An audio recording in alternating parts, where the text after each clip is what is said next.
All right, you guys, this is going to be part 2 of the PTSD. The last video I went over PTSD 101. A lot of people, it seems, don't really, it's a very confusing topic. So I just broke it down where you have combat, non-combat, personal, and then I went into MST for like 3 seconds. I'll do a whole nother video on that. So with this video, I want to get into the nuts and bolts of how you file a PTSD claim properly. You can even use this if you're trying to fight on a supplemental claim. And just the more you guys know and get to know your claims and what's inside your E folder, your C file, and if you guys study the law, it's just going to help you so much where you don't have to go out and pay all of this, thousands of dollars to lawyers or these other people that you know how I feel about that take advantage of you guys. So, hey, if I don't explain it well, like I said before, just hit me up on the chat and I'll try to answer the questions. And yeah, with that being said, let's get started. Okay. All right, so I want to start, first of all, you guys all know that this is the 526. So your 526 is your claim, is the form, the proper form, if you are doing all things new related or increase related. You are never, ever, ever going to use this if you already have been denied and you would want to use a supplemental claim form. So the biggest things with this 526, your date of claim is going to be the day that you upload this into va.gov. If you brought this into an RO, a VA facility, they should have a stamp. And if I were you, I would take a picture of that stamp because that is the date that your date of claim should be in your E folder. And if this is wrong, it could cost you money, right? Because this is the date that it goes back to for when you're compensated. So I'm not going to go over how to fill this out. You guys all know this, but what I want to do is just some tidbits on, obviously all mental claims, anything to do with mental health they're TARA exempt. You're not going to be able to get anything to do with the PACT Act on this. It just you never can fight it. It's just not going to happen. So forget it. All right, so your disability. So, if you're doing anxiety, if you're doing PTSD, mental health is all mental health. So PTSD, right? So if due to exposure, event, or injury, again, it's not going to be anything to do with toxic exposure because mental health doesn't count. So then here you can just simply say, please see 0781, or you can just say, let's say that this was combat related. You can put combat and then, please, I cannot type, please see 0781 or, whatever. If it's non-combat, personal, MST. So then the biggest thing that's going to get stall your claim. So if you put right here, I don't know, Walgreens PTSD clinic. Obviously it doesn't exist. I'm just putting it in there. And the person that gets your claim knows that this is not a VA clinic. It's not a VA clinic. Now, if you don't fill out that 4142 and a 4142A that goes along with getting these records in support of this PTSD claim, now you've stalled your claim. You don't have to have exact dates because who really remembers? But, if you can leave that blank if you want or just put don't have date. Now, what I suggest, let's just say that you guys went to a VAMC, and a lot of times you guys won't put VAMC because you don't know that acronym, so you'll just put TOGUS.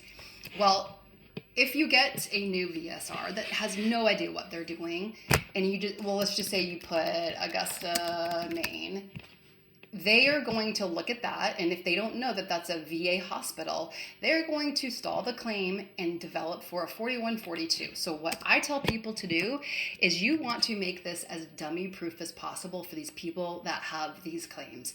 Just take it with a pound of salt that So a lot of these people don't know what they're doing. So you want to dumb this down and make it so a 5-year-old could follow these directions. So what I tell people to do is just, please use Capri or JLV for records. And that's going, or you can just, if you don't want to write that, you can just simply put, just make sure to always put VA hospital. Just do that. Do yourself a favor, because you don't want your claim getting stalled. If this is more toward, excuse me, women who had a different surname, or if you changed your name or whatever, just make sure to annotate that you had a different name, because this is going to stall your claim when they go to pull your records and they can't find you. This right here, I personally think is very, very important to some, like I said, you want to tell these people as easy or as simple as possible. If you are in the active reserves and you're still in the active reserves, please go ahead and put still active. Obviously, this is a whole other video, but your Title 10 orders, or I don't really want to get too much into it, but so I'm not going to talk about Title 10 orders. That doesn't matter. This right here, sometimes you're going to get, if you don't provide the EFT information with a voided check, you're going to get a letter saying that you had an incomplete application.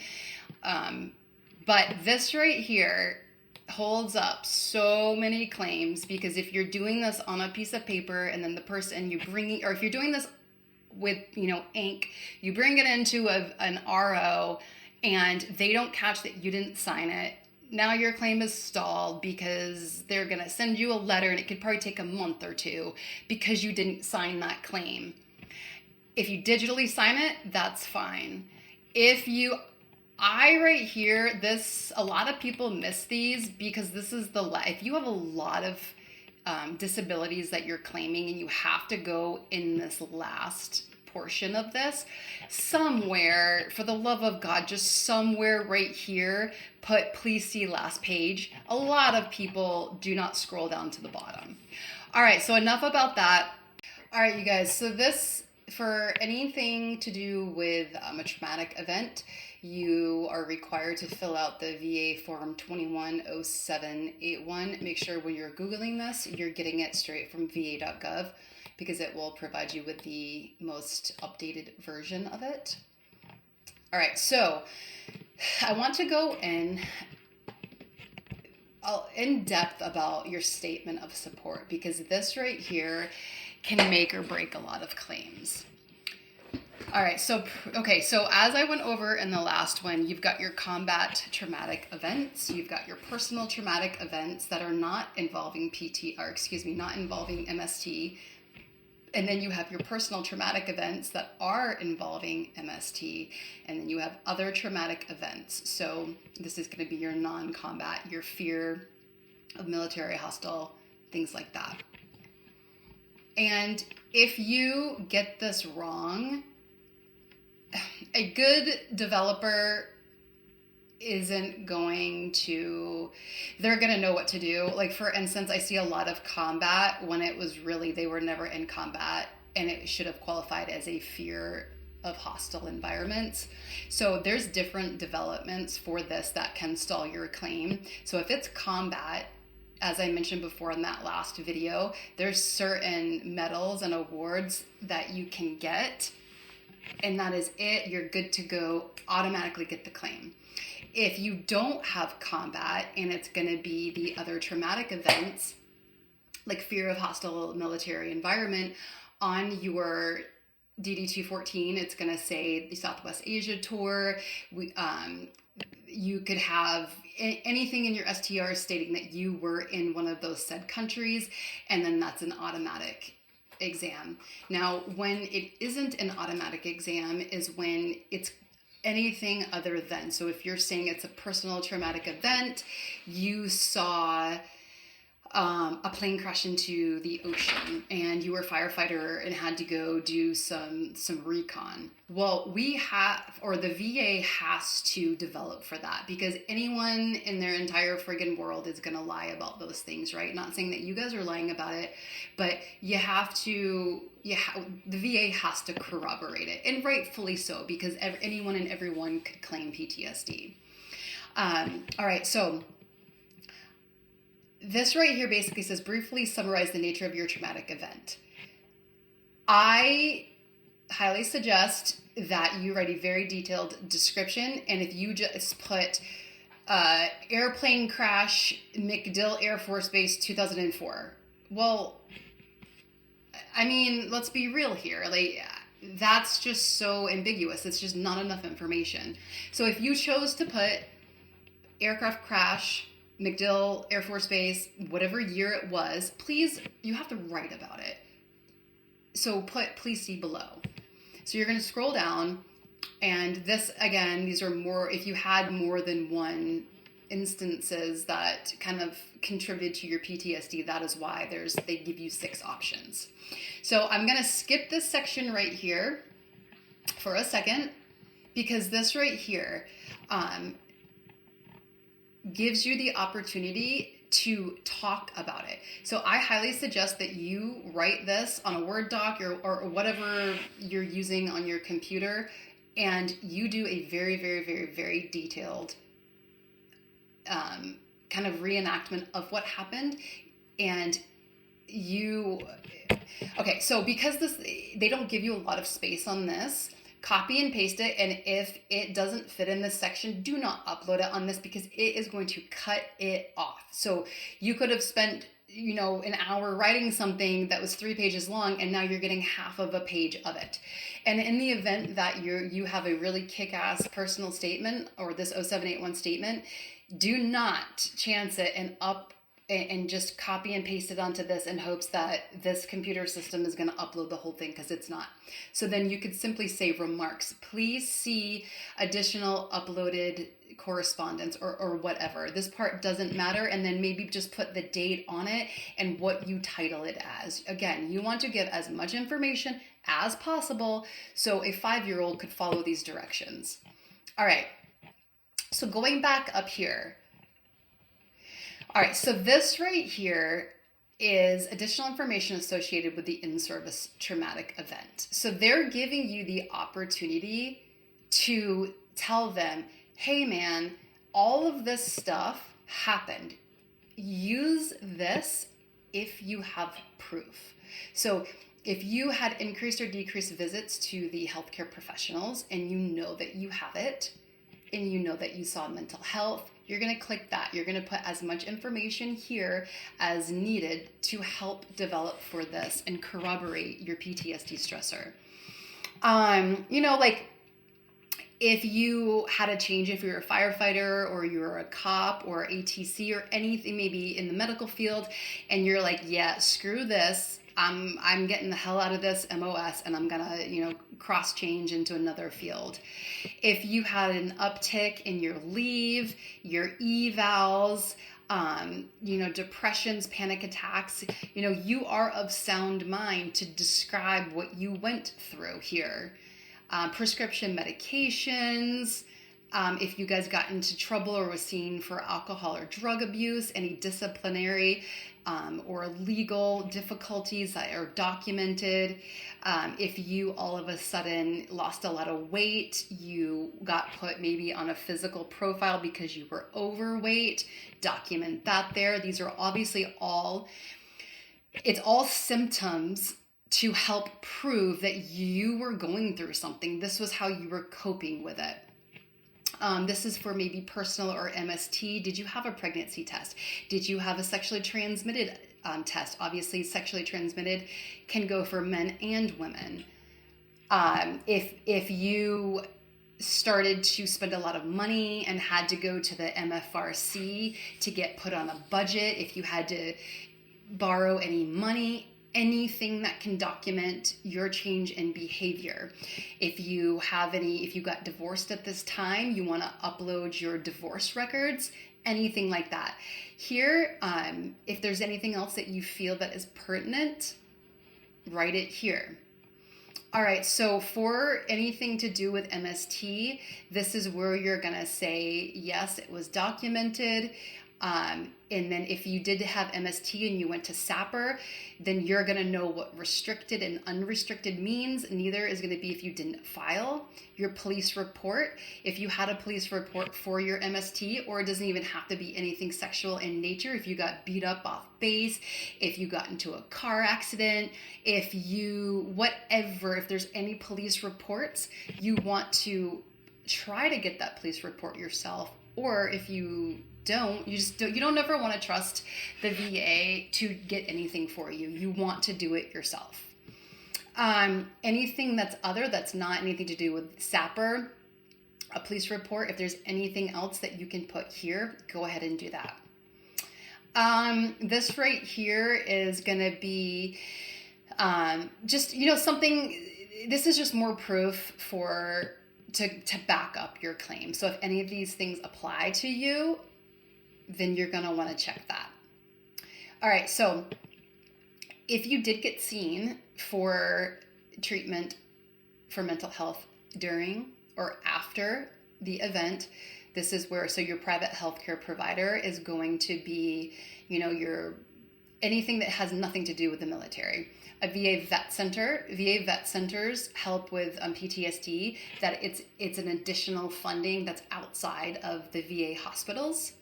Community care is going to be when the VA is so overbooked that they send you out to community care to get those records.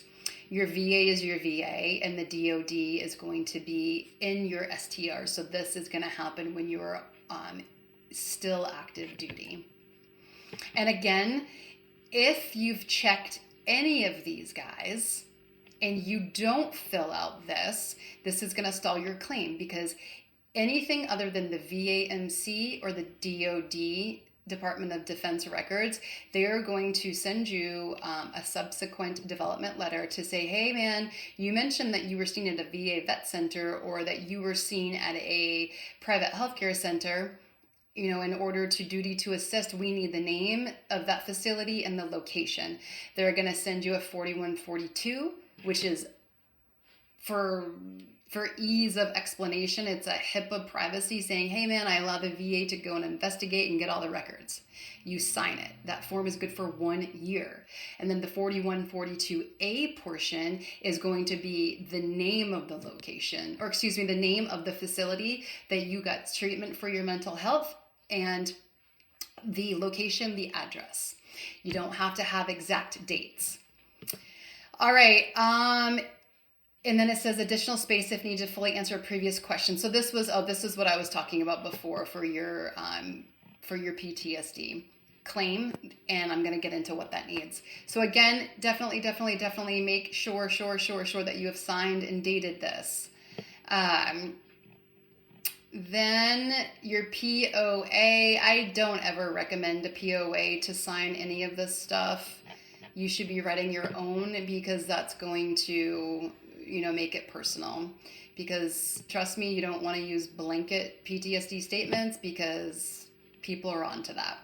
All right. So what do you need to do? What do you need to write in order to make a really, really, really good kick-ass PTSD statement?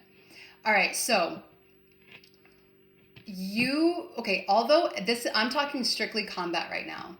Although evidence from sources other than service records may be used to confirm engagement in combat, it must be critically and carefully reviewed for sufficiency. Meaning, hey, I was engaged in enemy combat, and you do not have any of those badges, it's not going to fall under combat. And if you say that you were in combat and you don't have any of those badges that we've talked about, it's going to fall under the fear of hostile military and terrorist activity, which then you can use the hostile zone payment on your LES, etc. So hold on, let me do. All right, so if the claim stressor, I'm talking solely non-combat, let's just pretend if you're combat, you can kind of tune out right now. If the claim stressor is not related to combat, you were not a POW, you were not claiming fear of hostile military or terrorist activity, you were not a drone aircraft member, then a lay statement regarding those in-service stressors it's not sufficient by itself to establish the occurrence of the stressor, and it must be corroborated by credible supporting evidence. That credible supporting evidence is that lay statement that I'm talking about right now, your in-service STRs, if you saw someone during it. Some people don't ever see anyone during it. But private medical records are going to play a huge, massive role in this, because let's hope that you have it documented somewhere that you are on some sort of antidepressant medication on something. Police reports, if you're talking about an incident outside base, anything that is personal related, MST, etc. Newspaper accounts of the traumatic event. If your friend, got killed, my buddies went through a lot of PTSD because when they got out of tech school, this was like 20 years ago, their best friend got killed in a car crash, and they were able to corroborate that by a newspaper clipping. There's something that I want to... All right, so this is why when you guys fill out your personal statement about what happened to you, I cannot stress enough. I swear to God, if you don't listen to anything in this video, make sure to listen to this. So let's say, for instance, buddies, I'm going to use my friends as an example. Got out of tech school, buddy got into a car crash, he died in my arms. And then you get your PTSD initial exam, and now it's in the rater's hands. And these are the requirements for establishing a service-connected PTSD from in-service stressor. If you go into your PTSD exam, and this happens, you guys don't even know how many times it happens, and I don't understand. So if you truly have experienced something that has given you PTSD, you're not going to have to worry about this because your stories are going to be the same. But if you, like I said, you write on your 0871 that your buddy got into a car accident, and then in your exam, you're talking about something completely different, that you deployed and you saw someone get blown up, and it's not specifically addressed in the examination report. This says, to establish service connection for PTSD based on an in-service stressor, the relationship between the stressor and the symptoms must be specifically addressed in the examination report and supported by the documentation. So now you went to your PTSD, you finally got the friggin' exam, and you said a completely different stressor that had nothing to do with what you've already provided. So you don't friggin' do it. Just don't do it. That's all I'm gonna say on that. Okay, so let's get back, or now what I wanna do is talk about the actual PTSD exam. So you made it through all the gatekeepers, you got your exam. This right here, you guys can get the DBQs for free online. All you got to do is just, type in VA disability DBQs. This pops up. You're going to go down, and it's broken up by category. So then mental health is going to be under your psychological. And this is what the VA is going to use. Now, there are two types of DBQs.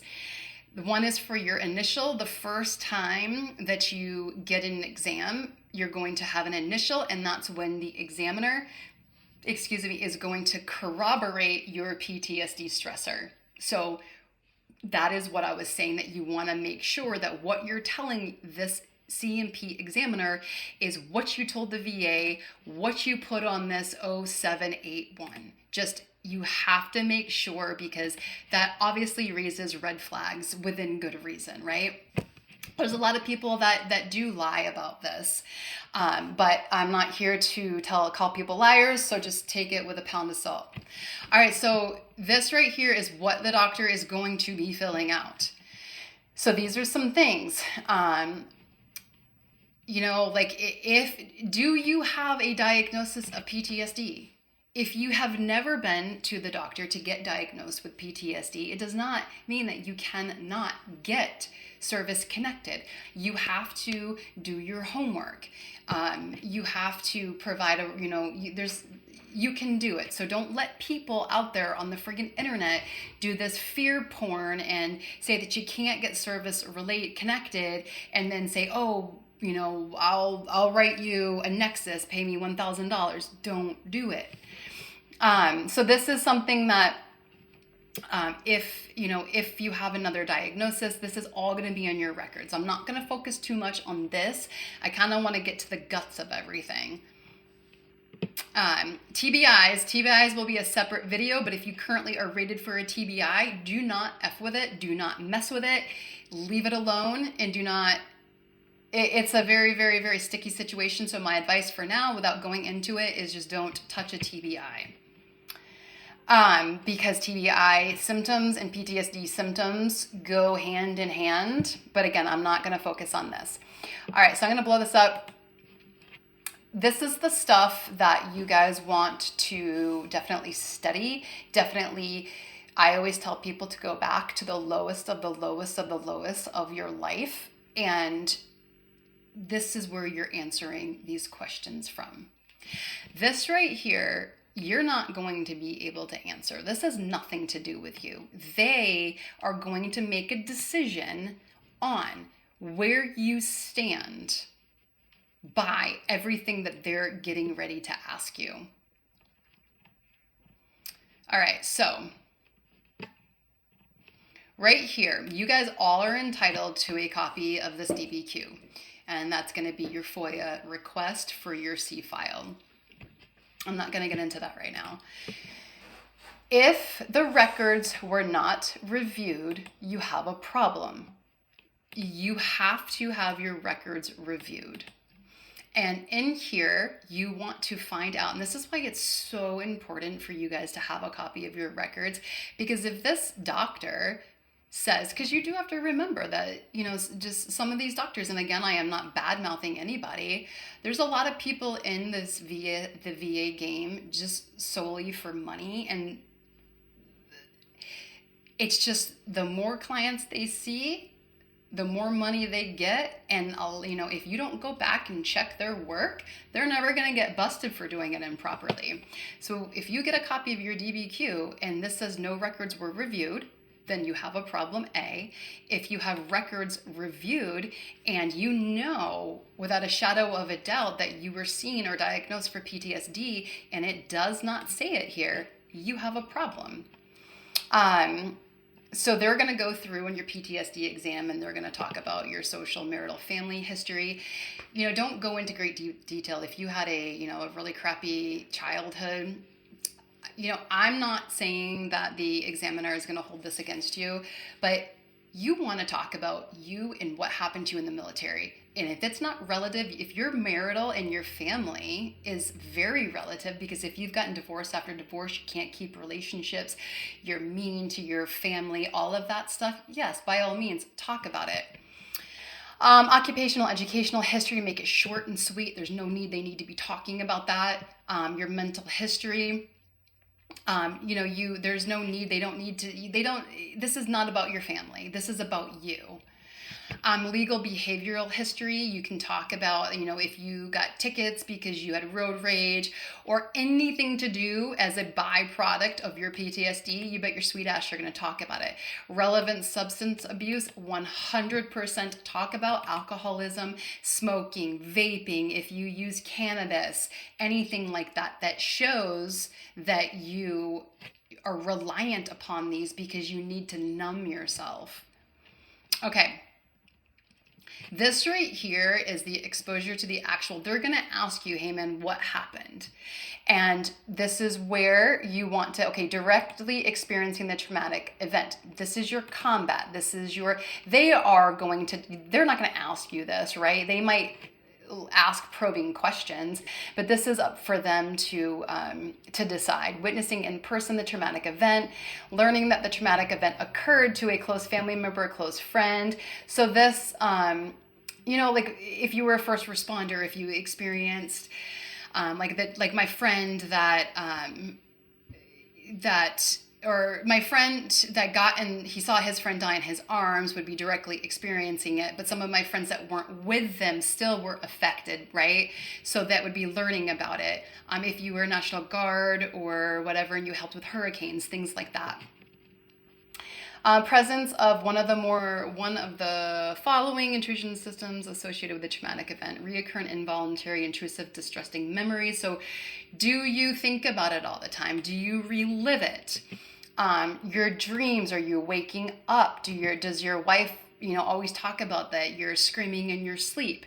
Your flashbacks, this is a massive one. Flashbacks don't have to be, it doesn't have to be some drama embellished story, but you're just sitting there and you zone off and you hear a car door slam and that provoked something, and now all of a sudden you're reliving that, and it's just this cyclical nature of you're just constantly reminded, and you can just see it, you can feel it.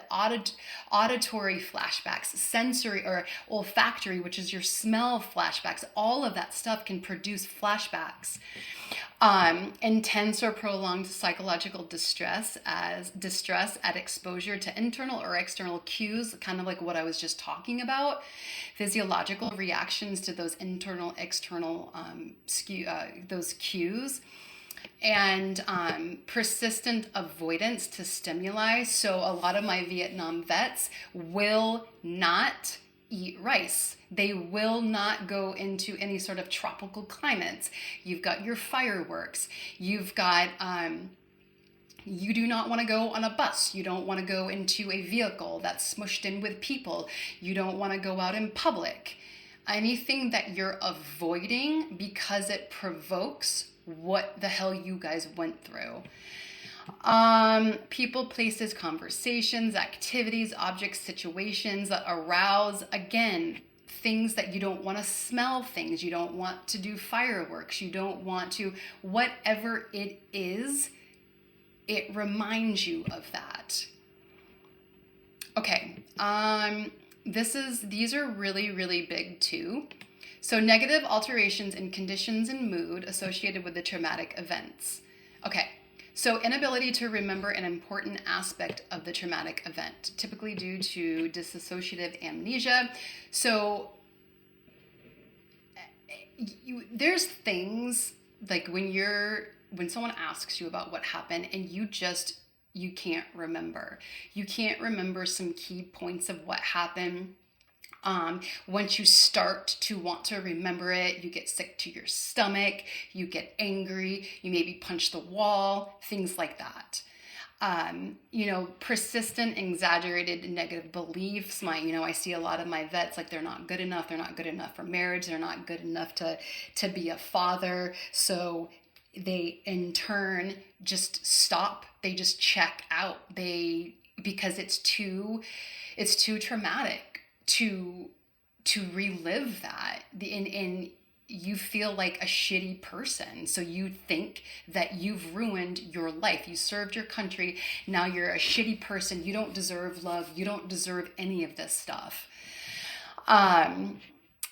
Let's see, persistent distorted cognitions about the cause or consequences of the traumatic event that led to the individual to blame himself. So again, a lot of people, unfortunately, whether what war you fought, what you saw, if that plane crashed into the ocean and then you were on the Navy aircraft and you blame yourself. If I was there, if I didn't, go to the bathroom, if I only didn't take that smoke break, this person would still be alive.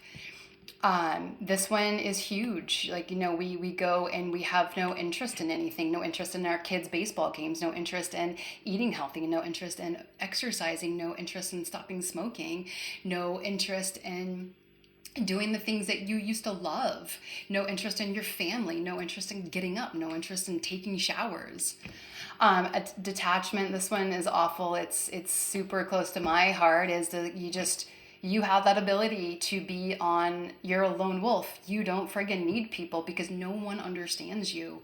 And it's harder to be around people who don't understand you than just to be alone. It's easier to be alone and just sit in this by yourself, because it pisses you off, man. Like, when people don't understand what you went through, or they're like, oh yeah, man, I understand. And then you get more pissed off because of that. And so you're just like, fuck all of you guys. I'm done. I've checked out. And this can even go for your kids, for your wife, for your family, for your work, anything. Persistent inability to experience positive emotions. How many times when's the last time we've ever truly felt happy? It sucks. Like, it's just, what is happiness? Like, it's like you went from, what happiness was when you were little, or prior to what happened, and then now it's just, your world is gray. It's just dull, and like, what the hell is being happy? It doesn't matter how many pills you take, how much weed you smoke or alcohol you drink.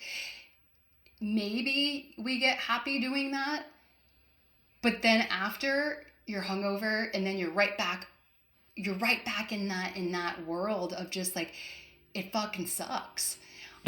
Sorry, I'm super passionate about this. So, or the inability to experience positive emotions. I just went over that one. And then, all right, alterations in arousal. So these right here, a lot of this stuff is hard to talk about because it's embarrassing. But I'm telling you what, you guys, you friggin' talk about it. Talk about it for one day, and this is your livelihood. This is how to get compensated for what you went through, what the military put you through. All right, irritable behavior and angry outbursts with little or no provocation. Basically, provocation is okay. I'll use myself as an example. Sorry, I'm using my phone as audio, so that probably sounded bad. If my cell phone doesn't work, if I'm trying to use something and then it just doesn't work, or there's no service, I immediately will go from 0 to 100. Be like, you have one friggin' job. Like, what? I'm paying for the cell phone service. Why does it not work? Or if you're out in public and someone is rude, like, a big one for me that triggers me and I friggin' hate it is, if I'm kind when I'm driving and I wave someone on, I'm like, okay, you can go. If I know that they're trying to get out and they do not wave and say thank you, I immediately want to, like, what word I want to use to them. And it pisses me off so badly. Other things, a lot of people have road rage. If you're out in public and someone is rude to you. When I was at the VA the other day, I felt so bad for this Vietnam vet. He went to go get his prescription, and the lady behind the counter, and I'm not bashing any VA employees, but it pissed me off because he had to have this certain medication, but he was a day early than what the VA would allow for him to get that medication.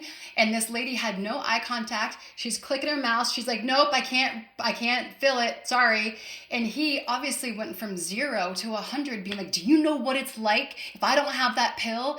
And she doesn't even make eye contact. And she's like, sorry, not my problem. And he just totally went unleashed on her, rightfully so. So outbursts like that, when in your heart of hearts that you're a kick-ass person, you're a good person, but you always feel like people are wronging you. Reckless or self-destructive behavior. Mine was alcoholism, just drinking vodka all friggin' day long, smoking 2-3 packs of cigarettes a day. Anything that self-destructive behavior, like if you're a cutter, if you constantly are like always plotting how, unfortunately, you think about not being in this world anymore. Problems with concentration is massive. It's very hard to concentrate. You kind of just zone out. You're often at daze. It's hard to do laundry, to do dishes, things like that. Even at work, you're just trailing off. sleep disturbances is obvious. You've got night terrors, night sweats. You can't fall asleep. You oversleep. You undersleep. Perhaps you have sleep apnea. That's been correlated secondary to PTSD. And let's see, like anything to do with sleep, if you have to take sleep medication, if you have to smoke marijuana or drink in order to sleep. So this right here, the duration of the disturbances in criteria B, C, D, and E. So what we just went over, B, C, D, and E, these things are going to be lasting. If you've suffered from PTSD for years and years, you know that this happens every single day. Like it's not going to be, I don't know, like once every year it happens. No, you know that you suffer, and it's just every day. Like this is your life. This is who you are now. And so right here, this is not going to be anything that they're going to ask you about. The PTSD symptoms described above cause clinically significant distress or impairment in the social, occupational, and other important areas of the functioning. Or it does not cause. So you want to talk about your social. Another thing that is super important to talk about is how, like, your social. We've talked about that. You don't want to talk to people. You don't want to go out. You don't want to. Maybe the only time that you can socially interact with people is if you're wasted or high or whatever. Same with occupational. How's it affecting your work? Do you call out all the time? Are you always late to work? And then right here is something that you definitely want to talk about. Your depressed mood, your anxiety. Give examples of your anxiety, your panic attacks. Do you have panic attacks that occur weekly? Is it less often? Is it once a month? And you want to talk about just how do your panic attacks create the depression, create the suspiciousness. You don't want to get into a car with someone if you're not driving because you have no control. You don't want to go to the post office and mail your kid's birthday present because you don't want to be in that confined space. And then now, because you don't want to do that, your kid thinks that you don't care about them or that you've forgotten their birthday, and it has nothing to do with that. It's that you physically cannot go into this place. And again, these continuous panic depression attacks, how does that affect your life? How does it affect your sleep? Your memory loss, this is massive. You guys want to hit on this. Just to make this story a little bit more personal, I forgot my brother's first child's birthday because I was so busy and so stressed out, and I just simply forgot it. And my brother would not talk to me for almost 3 years because of that. And I forget. I don't know what it is. I forget names. One time I forgot my own friggin' name. I was trying to introduce myself, and I'm like, this is so embarrassing. What the hell is my name? Or I'll forget someone else's name. I'll forget a family member's spouse's name. You forget your boss's name. You just forget stuff. You forget dates. You forget everything.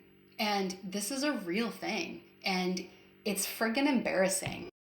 All right. Your impairment of short and long-term memory.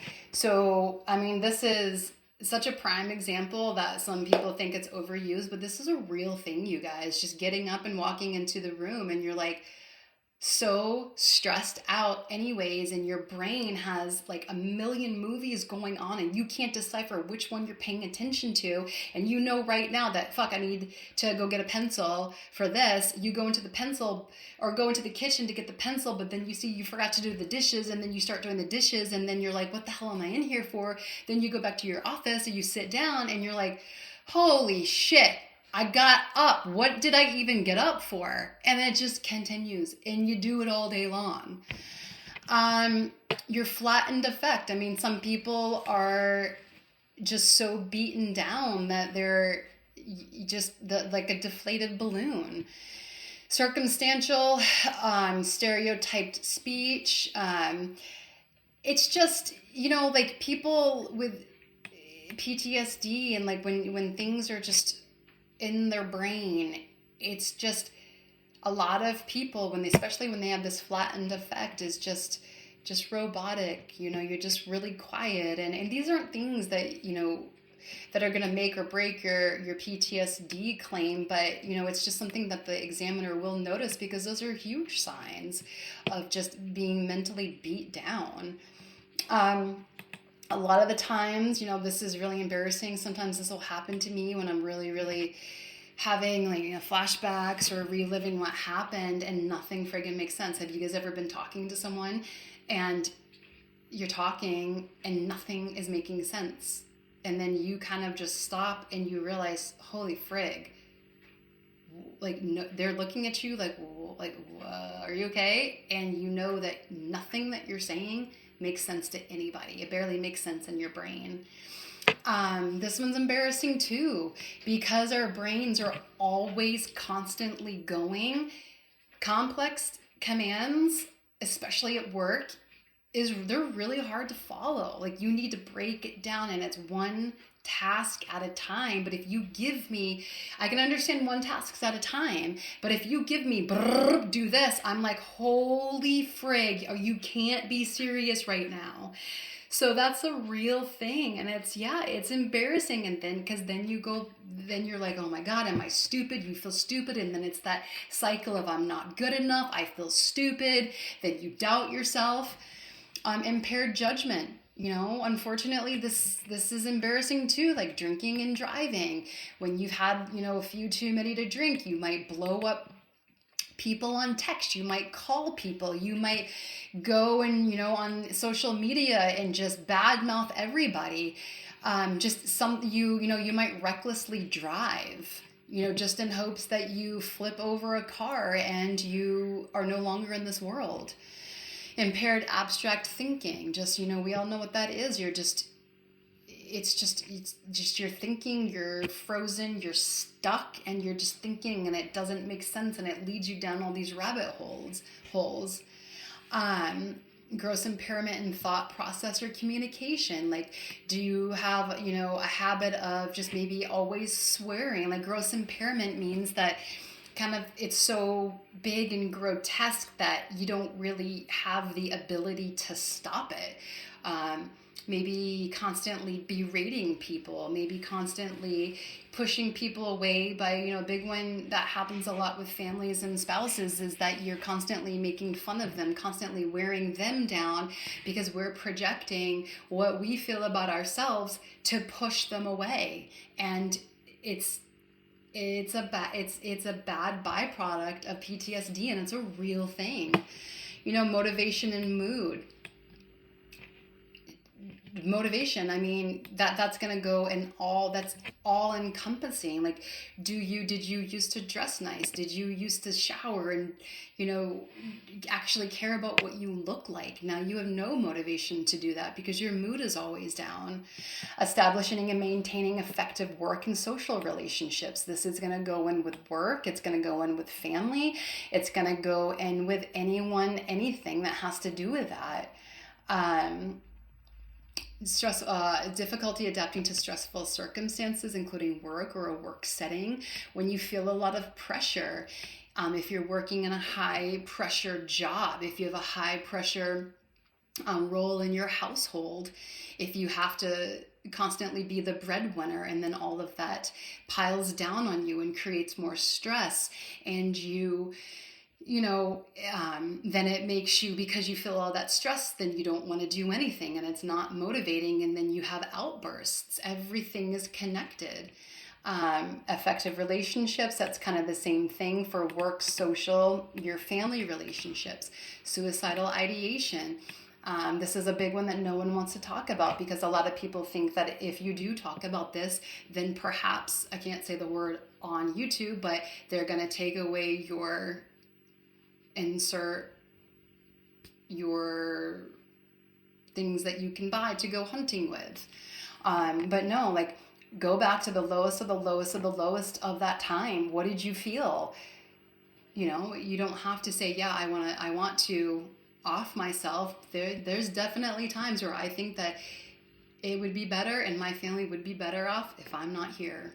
You don't have to have a plan. You can have a plan. If you want to tell them that you have a plan, then do it. This is, you guys deserve this. You guys went through whatever you went through to get this exam.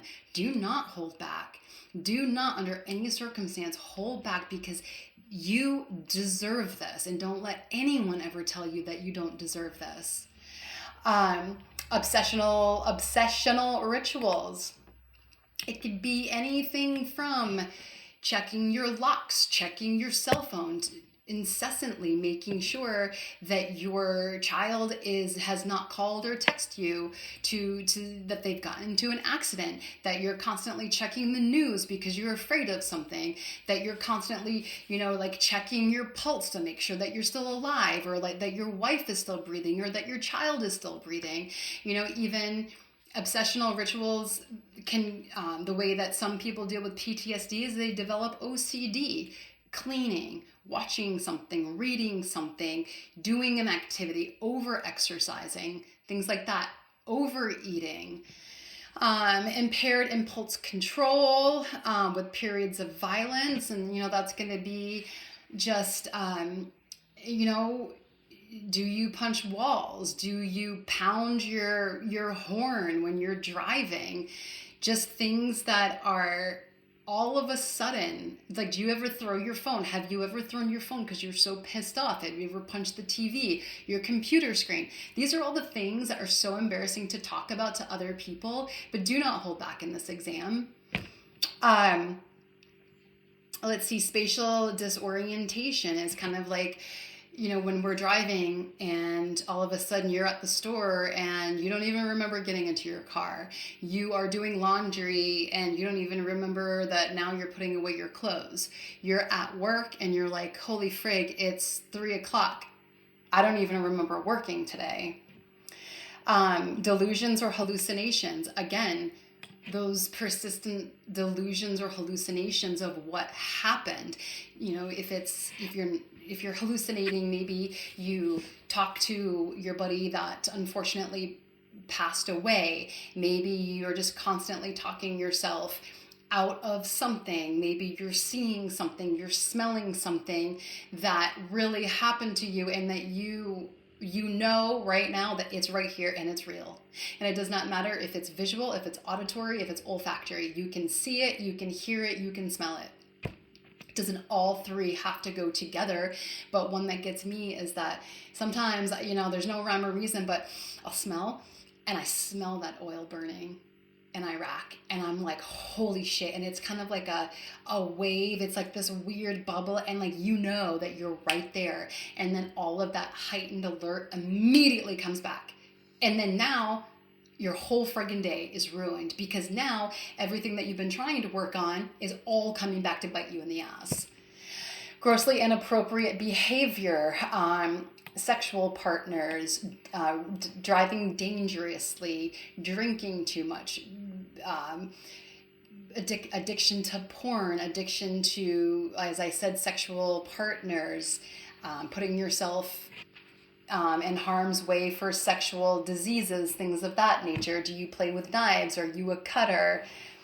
Persistent danger of hurting self or others. Do you ever look at a person, like when you're out in public and they cut you off or they're just rude to you? Do you ever fascinate about hurting them as much as you were hurt? Neglect of personal appearance. This is a massive one. Just not taking care of yourself, not showering, not shaving, not, whatever you used to do to take care of yourself, you're not doing anymore.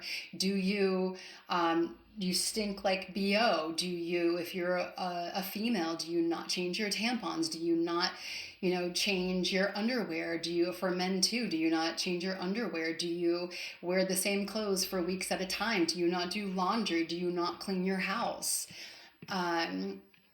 Let's see, intermittent ability to perform activities of daily living, including maintenance of minimum personal hygiene, kind of goes hand in hand. The cleaning the house thing kind of kind of goes more under the inability to perform activities of daily living, cleaning your house, just going to work, coming to work on time. Is it keeping in contact with your family? Disorientation to time and space is kind of the same thing of spatial disorientation. Just you don't know the time, you don't know the date, it's hard for you to know what month it is, things like that. All right, so I know that was a lot, but these things are all really, really important. How can you relate all of this stuff to what happened to you? And then this right here is going to have nothing to do with you. If they write down any behavioral observations, they're going to put it there. Does the veteran have any other symptoms attributable to the PTSD that are not listed? So I really wish that I had answers for you guys to say, hey, when you go to this PTSD exam, they're going to go down this DBQ and they're going to say, all right, tell me about your memory loss. Tell me about your difficulty to understand complex commands. I can't promise you they're going to do that. So you need to really think about this every single day as not only a way to heal, but a way to tell your story. And write this down on a piece of paper and submit it with your claim, writing this story that gets it all out. And that way, when you go to this PTSD exam, you are telling that same story to this C&P examiner. Everything matches up. So in the event that the person misses or they jack your exam up and they don't talk about your suicide ideation, they don't talk about that you don't want to get out of bed, you have talked about it in your personal statement. And then if you have anyone that can vouch for you, to write the same things. This right here, competency, this is really big for people that perhaps are so mentally, unfortunately, just so far gone that they can't take care of their own finances. Then this is when and this is very subjective, unfortunately, for the VA examiner. If they mark yes, then the VA will basically get in touch with you to have a discussion. And just the remarks. And then this right here, you want to make sure that it's signed, that the person that's doing this exam is in fact qualified. They're a psychology, that they have a PsyD or a doctorate level degree in psychology. And if they do not, then once you get a copy of this DBQ, then you can request another exam because they were not qualified to complete this. And make sure, again, that if you're buying this DBQ from somebody, that they are certified to complete a psychological evaluation, that the date is there, that their NPI number is there, and all of that stuff. I think that is it for your initial PTSD exam. And I will, on the next one, talk about an increased exam and when you are trying to fight through a supplemental claim. All right, you guys, I hope that helped.